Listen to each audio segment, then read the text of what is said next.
Subscribe करें और bell दबाएं ताकि कोई खबर रह न जाए।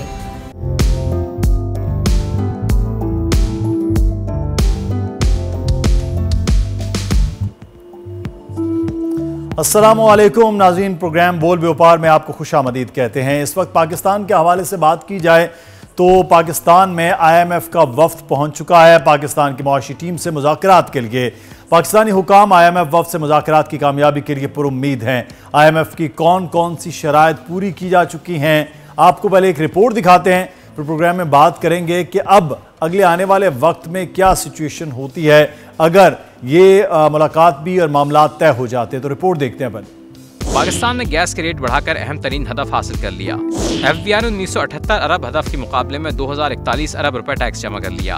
FBR ने जुलाई से सितंबर कोई टैक्स एमनेस्टी स्कीम जारी नहीं की। जुलाई से सितंबर लेवी की मद में 222 अरब रुपए हासिल किए। बिजली के बुनियादी टैरिफ में भी 7 रुपए 50 पैसे फी यूनिट तक इजाफा किया जा चुका है। गैस टैरिफ में तकरीबन 200% तक इजाफा किया गया। पावर सेक्टर के सर्कुलर डेट में इजाफा भी IMF के हदफ से कम हुआ। माली साल की पहली सहमाही में कोई ज़िमनी ग्रांट जारी नहीं की गई। पेट्रोल व पेट्रोलियम लेवी फी लीटर 60 रुपए की बालाई हद तक बढ़ाई गई। इस सूरत हाल पर हम बात करेंगे। हमारे साथ इस वक्त हमारे जो बिजनेस रिपोर्टर हैं वो मौजूद हैं, उमर हयात इस्लामाबाद से, और शब्बर जैदी साहब हमारे साथ मौजूद हैं, फॉर्मर चेयरमैन भी FPR हैं, तज्ज़ियाकार हैं हमारे मुआशियात। शब्बर साहब, बहुत शुक्रिया आपके वक्त का। सर, कुछ फिगर्स हैं, मैं चाहूँगा अपने नाज़रीन के साथ शेयर किए जाए, आपको तो मालूम होता है, उस पर फिर हम चाहेंगे कि आपका तज्ज़िया कि पाकिस्तान ने गैस के रेट जो हैं वो बढ़ाकर भी हदफ हासिल किया है। FBR ने 1978 अरब यानी कि 1978 अरब हदफ के मुकाबले में 2041 अरब रुपए भी टैक्स जमा किया है। FBR ने जुलाई तक सितंबर कोई टैक्स एमनेस्टी भी नाज़रीन वो नहीं दी है। जुलाई तक सितंबर लेवी की मद में 222 अरब रुपए वो हासिल किए। बिजली के बुनियादी टैरिफ में भी 7 रुपए 50 पैसे फी यूनिट इजाफा हुआ। गैस के टैरिफ में तकरीबन 200% तक इजाफा हुआ। पावर सेक्टर के सर्कुलर डेट में इजाफा भी IMF के हदफ से कम हुआ है। माली साल की पहली छमाही में कोई ज़िमनी ग्रांट भी नहीं हुई और पेट्रोल लेवी जो है वो भी 60 रुपए की बलाई हद तक बढ़ाई गई है और उसके बाद हदफ जो है वो हासिल किया गया है। शब्बर जैदी साहब, सबसे पहले सर आपसे कि ये अहदाफ हैं जिनको हासिल करने की कोशिश भी की गई, तो अब IMF जो आ रहा है इसके बाद अगला जो मामलात है, जो टर्म्स हैं, आप समझते हैं वो इजीली हल हो जाएंगे? बिस्मिल्लाहिर्रहमानिर्रहीम। देखें, जो IMF की कंडीशनलिटीज़ हैं और जो उन्होंने कहा था वो उस हिसाब से चल रहा है। और जब से ये PDM की गवर्नमेंट ख़त्म हुई है तो जो गवर्नमेंट आपकी केयर टेकर है और जो एक्शंस हुए हैं सपोर्ट ऑफ एस्टेब्लिशमेंट, तो उसने पाकिस्तान की मईशत को स्टेबलाइज किया है। और हालात, मैं ये नहीं कहता कि कोई पाकिस्तान में कोई बेहतरी इकनॉमी में आ गई है, मगर बुराई का जो गिरावट का जो सिलसिला था वो रुक गया है। सही। अच्छा शब्बर साहब, अगर हम बात करें टैक्स कलेक्शन की तो टारगेट जो है वो भी पूरा किया गया। 1978 अरब के मुकाबले में 2041 अरब रुपए की कलेक्शन हुई है टैक्स के। तो क्या ऐसे इकदाम थे जिनकी वजह से ये टैक्स इतना हुआ है? देखिए, इसमें कोई बुनियादी इतना बड़ा फर्क नहीं है। हमारी जो टैक्स का जो कलेक्शन है वो बहुत ज़्यादा डिपेंडेंट है डॉलर रेट के ऊपर और इंपोर्ट की बेसिस के ऊपर। तो मतलब हाँ, ये कह सकते हैं कि एक कोई बुनियादी खराबी नहीं है, मगर ये कोई सब्सटेंशियल इंक्रीज नहीं है। जो बुनियादी काम हमें करना है वो भी बाकी है और पाकिस्तान की मईशत स्टेबलाइजेशन की तरफ जा रही है। इसको हमें कंटिन्यू करना है और अगला जो IMF का प्रोग्राम होगा वो बहुत बेहतर होगा। बात सिर्फ ये है कि हमें ये रियलाइज़ करना चाहिए कि हम वो गलतियां नहीं करें जो माजी में हम करते रहे हैं बाय कर्सिंग द IMF और अमेरिका। और हमें ये सोच के चलना चाहिए कि हमें लॉन्ग टर्म में इन्हीं के साथ चलना है और इसी तरह हमें चलना है। सही। अच्छा शब्बर साहब, जो कर्ज़ों की अदायगी की अगर हम बात करें रवां माली साल में तो 20 अरब डॉलर से ज़ायद की अदायगी करनी है, पाकिस्तान इसको कैसे मैनेज करेगा, आप क्या समझते हैं? देखिए, पाकिस्तान 20 अरब डॉलर खुद जनरेट नहीं कर सकता, ये सबको पता है। बिल्कुल सही। अगर कोई समझता है कि पाकिस्तान खुद जनरेट करेगा तो ये मुमकिन नहीं है। पाकिस्तान को ये कर्जे जो है वो बोरो करने पड़ेंगे मार्केट से। और बोरोइंग करने, मार्केट से बोरो करने के लिए अपनी जो क्रेडिट रेटिंग है वो इम्प्रूव करनी पड़ेगी। और क्रेडिट रेटिंग इम्प्रूव करने के लिए आपको IMF प्रोग्राम के अंदर रहते हुए काम करना पड़ेगा। आपकी जो क्रेडिट रेटिंग जंग की तरफ चली गई थी उसको आप इमर्जिंग मार्केट पर लेकर आएंगे, और ये सिर्फ उस वक्त मुमकिन होगा जब आपको US की सपोर्ट मिलेगी। तो ये पूरा एक प्रोसेस है जो कंप्लीट होना है। अब सिर्फ हमारी परेशानी ये है कि ये सियासी गवर्नमेंट आकर ये सारी चीज़ों को तबाही की तरफ नहीं ले जाए, और ये जो एक मैकेनिज्म चल रहा है ये चलता रहे और हम किसी बेहतरी की तरफ आगे बढ़े। सही। अच्छा शबर साहब, आप साथ रहिएगा। नाज़रीन, निगरान जो वज़ीर ख़जाना है, एक बैठक हुई, इजलास हुआ है, और इस इजलास में IMF के साथ मुज़ाकरात से वहाँ क्या बातचीत और क्या मामलात हुए हैं, उमर हयात से हम रिपोर्ट ले लेते हैं, फिर शबर साहब आपका उस पर तजिया भी लेते हैं, कुछ मज़ीद अहम सवालात। क्या उमर बातचीत हुई है, कुछ चीज़ें सामने भी आई हैं समाई रिपोर्ट के हवाले से, क्या चीज़ें थी?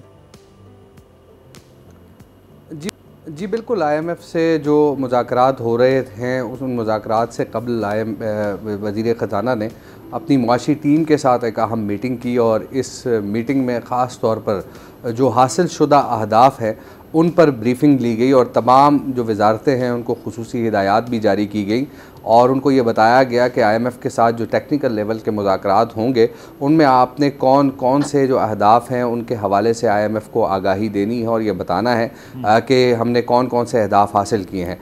लेकिन आज जो इंट्रोडक्टरी सेशन हुआ है IMF के साथ, नेथन पोर्टर IMF वफ्द की क़यादत कर रहे हैं, और उस इंट्रोडक्टरी सेशन में जो है वो बाकायदा तौर पर जो FBR ने के रेवेन्यू के हवाले से, और FBR ने अपनी जो 4 माह की कारकर्दगी है उस हवाले से आगाह किया, और इसके साथ साथ तो बिजली गैस की कीमतों में इजाफे के हवाले से वजारत तवानाई ने आगाह किया, और फिर इसी तरह स्टेट बैंक ने जो इक़दाम किए उस हवाले से स्टेट बैंक ने भी आगाह किया। तो ये ऐसी सूरत हाल थी कि जिसमें बाकायदा तौर पर IMF को और IMF वफ्द को ये बताया गया कि पाकिस्तान ने जो IMF की पेशगी शराइत थी वो पूरी कर ली है। इससे कबल मुदस्सिर ये होता था कि जो रिव्यू के बाद जो IMF वफ्द रिव्यू करता था, और रिव्यू के बाद IMF जो है वो टारगेट्स देता था, अहदाफ देता था कि आप ये मुकम्मल करेंगे तो अगली किस्त जो है ये उस किस्त से मुंसलिक होती थी वो जो शराइत थी। लेकिन अब हमने देखा कि गुज़िश्ता से पेवस्ता हुकूमत में भी और गुज़िश्ता हुकूमत में भी जो IMF के साथ मुख्तलिफ जो रिव्यूज़ थे उनमें ताख़ीर हुई, और उन ताख़ीर की वजूहात यही थी कि जो IMF की जानिब से शराइत रखी गई थी उन शराइत को नहीं माना गया। पाकिस्तान ने जिन शराइत पर एग्री किया था कि हम ये करेंगे और पाकिस्तान ने नहीं किया, जिसकी वजह से अब IMF जो है वो जायज़े से कबल जो है वो शराइत हुकाम को बताता है और कहता है कि जायज़े तक ये शराइत मुकम्मल होनी चाहिए। अब एक ये सिचुएशन आ गई है, और फिर माजी में हमने ये भी किया कि IMF को हम ब्लेम करते रहे, हमारे वज़राए ख़जाना जो है उनके ख़िलाफ़ बातें करते रहे, जिसकी वजह से भी IMF को जो है वो मामलात IMF उस तरह मामलात को लेकर नहीं चला। तो अब हम पेशगी इक़दामात कर रहे हैं, और ये पेशगी इक़दामात का ही तसलसल है कि 1 नवंबर से गैस की कीमतों में 200% इजाफा हुआ, और इसी तरह हम देख रहे हैं कि जो दीगर मेजर्स लिए जा रहे हैं ख़ास तौर पर टैक्स कलेक्शन के हवाले से बता रहे हैं वो किए गए हैं। उसके शबर साहब आप भी कहते हैं, दीगर जो माहिर मुआशियात वो ये बात करते हैं कि हमें ज़रूरत IMF की होती है, और हम ही फिर IMF के हवाले से चीज़ें जो कमिटमेंट करते हैं वो पूरी नहीं होती। जो अभी डायरेक्शन चल रही है कमिटमेंट के हवाले से, जो गवर्नमेंट तो निगरान है, लेकिन समझते हैं कि ये चीज़ें अगर इसी तरह चलें तो हम प्रोग्राम भी पूरा कर पाएँ, और जो हमें ज़रूरत है जिसका सबसे पहले उसके लिए भी आगे बढ़ पाएँ।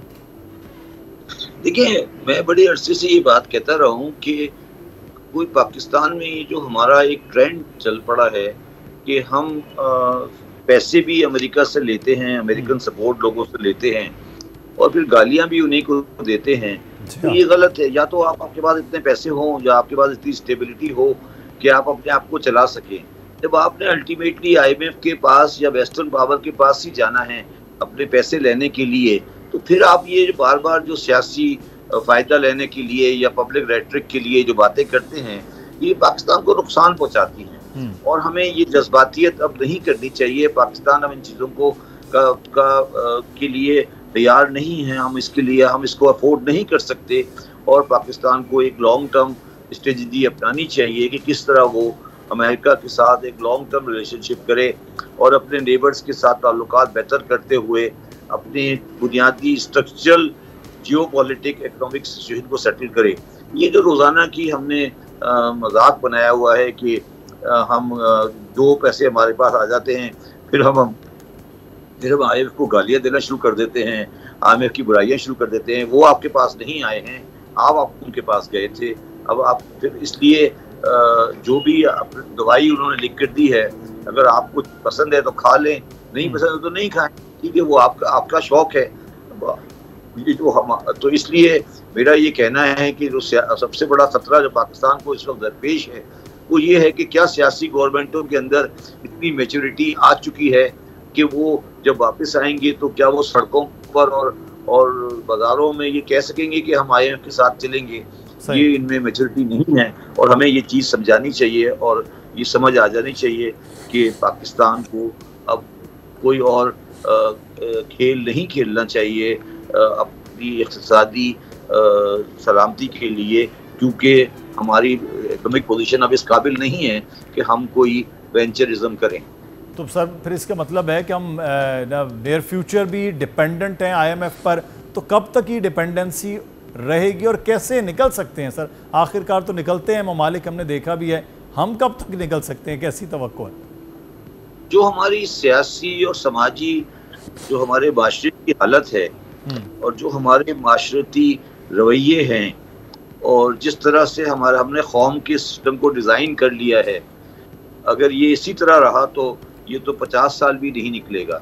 क्योंकि पाकिस्तान का माशरा जो है वो एक इस तरह डिज़ाइन हो गया है कि यहाँ पर प्रोडक्टिविटी बहुत कम है, किसी अच्छे कॉस्ट के लिए कोई बंदा सामने नहीं आता, यहाँ पर ईमानदारी और बेईमानी का कोई क्राइटेरिया डिफाइन नहीं है, हम सारी चीज़ें जज्बात की बुनियाद पर करते हैं, हमारी जियोपॉलिटिक पोजीशन सेटल नहीं है, हमारे चारों नेबर्स के साथ हमारी ताल्लुकात अच्छे नहीं हैं। तो ऐसे हालात में कोई कंट्री इकोनॉमिक प्रॉब्लम से नहीं निकल सकता। ये मसला बइशत से ज़्यादा हमारे सियासी समाजी रवैयों से रिलेट करता है और अगर हम उनको चेंज नहीं करेंगे तो पाकिस्तान इन हालात से कभी नहीं निकलेगा। और ये ज़रूरी है और ये लोगों को रियलाइज़ करना चाहिए कि ये कोई शॉर्ट टर्म मसला नहीं है, ये एक जेन्युइन मसला है। आप मुझे ये बताएं कि दुनिया के हर इलाके में, दुनिया के हर मुल्क में फ़लस्तीनियों के फेवर में बड़े मुजाहरे हुए, बहुत बड़े इसमें लाखों लोगों ने शिरकत की। पाकिस्तान में क्यों नहीं हुआ? पाकिस्तान में छोटा मोटा मुजाहरे तो एक सियासी जमात ने बड़ा मुजाहरा लंदन की तरह 5 लाख लोग नहीं निकले। मैं एग्री करता हूँ कि उस तरह से नहीं हुआ। आप कभी सोचे क्यों नहीं हुआ? आपने क्यों नहीं हुआ? सर मेरी तो ये जाती राय है कि शायद एक तो डायरेक्शन उस तरफ सोच की नहीं है, दूसरा फिक्र मुआश है जो अक्ल शऊर पर छाई है कि लोग अपने रोजी धंधे में इस तरह मसरूफ हैं। अच्छा। तो यमन में भी है, फिक्र मुआश तो हर जगह पर है, इसलिए कि ये मुर्दा कौम है। अल्लाह, ये कौम मुर्दा हो चुकी है। इस कौम के अंदर अब कोई सांस बाकी नहीं रही है। अब ये एक मुर्दा कौम है जो इंसानियत के लिए कभी नहीं निकलेगी। ये वो कौम है जो किसी इंसानी इशू में कोई नहीं लिखेगी। अगर आप इंग्लैंड में, अमेरिका में आप देखें, लोग निकल के आए, यहूदी निकल के आए हैं, ठीक है ना, यहूदी निकल के।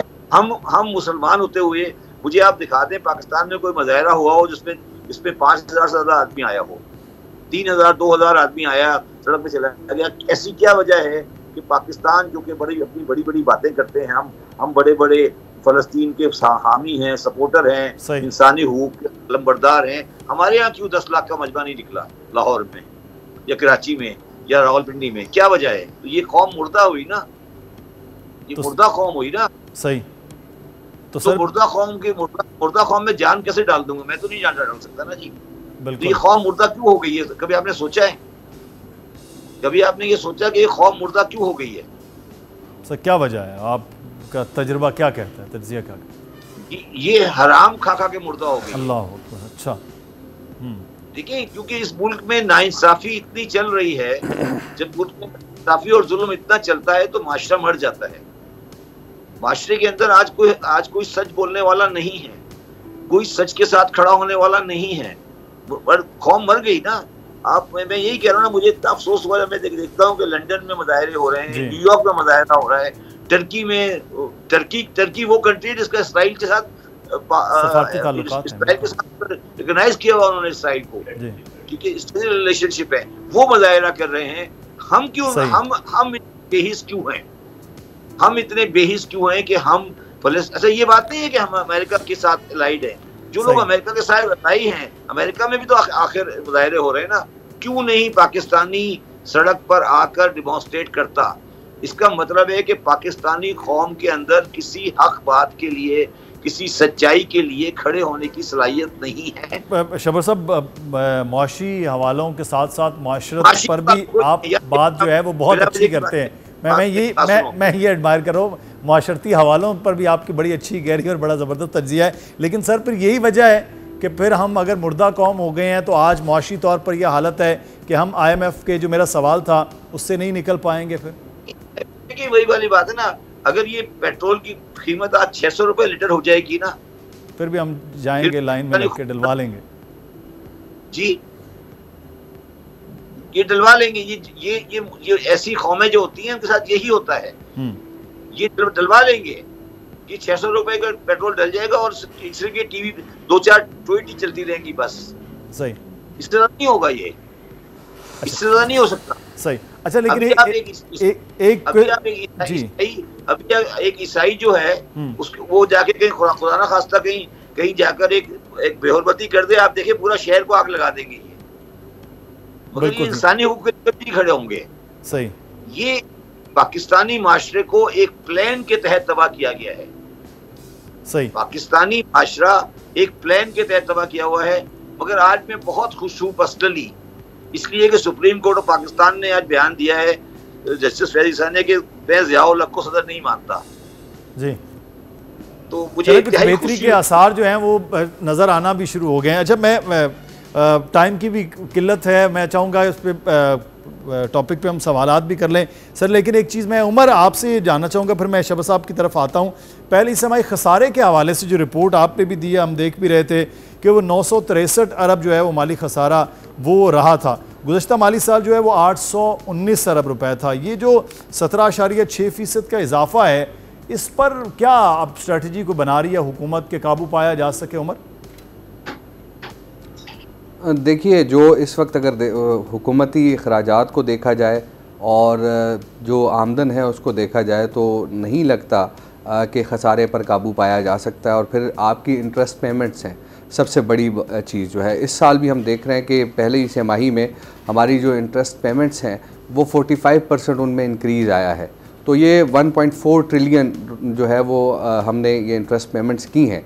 तो अब हमने तो ये कहा था कि हमारा जो ये इंटरेस्ट पेमेंट्स हैं ये तकरीबन 7300 अरब होंगी, लेकिन यह है कि वो अब शायद 7300 अरब रुपए से एक्सीड कर जाएं। उसकी वजह यह है कि आपका जो इंटरेस्ट रेट है उसको बढ़ाया गया, और उस इंटरेस्ट रेट के बढ़ाने की वजह से, क्योंकि रिपोर्ट में भी वजारत ख़जाना ने ये लिखा है मंथली इकनॉमिक आउटलुक में, कि जो इंटरेस्ट रेट की वजह से भी जो है वो इंटरेस्ट पेमेंट्स पर दबाव जो है वो बढ़ा है, और ये 45% इसमें इंक्रीज़ आया है। और दूसरा ये है कि अब IMF के साथ अगर ये दिसंबर में पाकिस्तान को 71 करोड़ डॉलर की जो किस्त है वो मिल जाती है, तो उसमें ये होगा कि बाकी लेंडर से पाकिस्तान को जो है वो पैसे भी मिल जाएंगे, डॉलर्स मिल जाएंगे। तो ख़ास तौर पर जो एक्सटर्नल फाइनेंसिंग का इशू है वो हल हो जाएगा। लेकिन उसके लिए ये है कि आपको अपने अखराजात कम करके अपनी जो आमदन है, इनकम है, उसको बढ़ाना होगा, रेवेन्यूज़ को बढ़ाना होगा।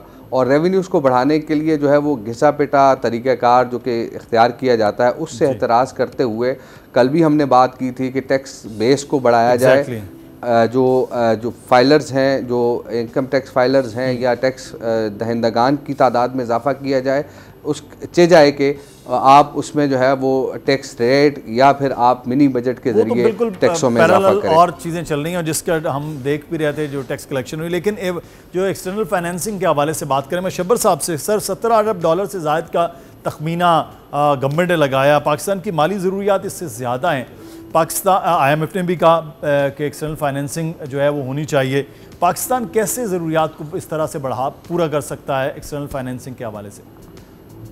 देखिए, मैंने पहले भी कहा और मैंने आर्टिकल भी लिखा था जी, पाकिस्तान की इंपोर्ट और एक्सपोर्ट जो है वो अनफ्लेक्सिबल हो चुकी है। मतलब आप बहुत बड़ा तब्दीली नहीं ला सकते इंपोर्ट में भी और ना एक्सपोर्ट में भी। तो आपको एक डेफिसिट जो 10-12 बिलियन का आता है वो 10 का आ जाएगा, कभी 10 का हो जाएगा, कभी 12 का हो जाएगा, कभी 8 का हो जाएगा, उसमें ज्यादा इलेक्ट्रिसिटी नहीं है। तो आपको 10-12 बिलियन की रुपीस की तो आपको जरूरत पड़ेगी अपने करंट अकाउंट बैलेंस करने के लिए, और एक बड़ी अमाउंट की जरूरत पड़ेगी आपको अपने इंटरेस्ट को रोल ओवर करने के लिए या पेमेंट करने के लिए। तो वो जो सारे पैसे हैं वो हमें मार्केट से बोरो करने पड़ेंगे। 140 बिलियन का डेट जो है वो पाकिस्तान की जैसी कंट्री के लिए बड़ा डेट नहीं है, और वो हमें मार्केट से मिल जाएगा, प्रोवाइडेड कि हम अपनी रेटरिक भी सही रखें, अपना रवैया भी सही रखें, और वेस्टर्न कंट्रीज के साथ जो कि मार्केट को डोमिनेट करती हैं अपने ताल्लुकात को सही रखें। तो ये अब कोशिशें हों और डायरेक्शन हो तो फिर वो चीज़ें हो सकती। बहुत शुक्रिया शब्बर जैदी साहब, आपके वक्त का, उमर हयात आपका भी बहुत शुक्रिया।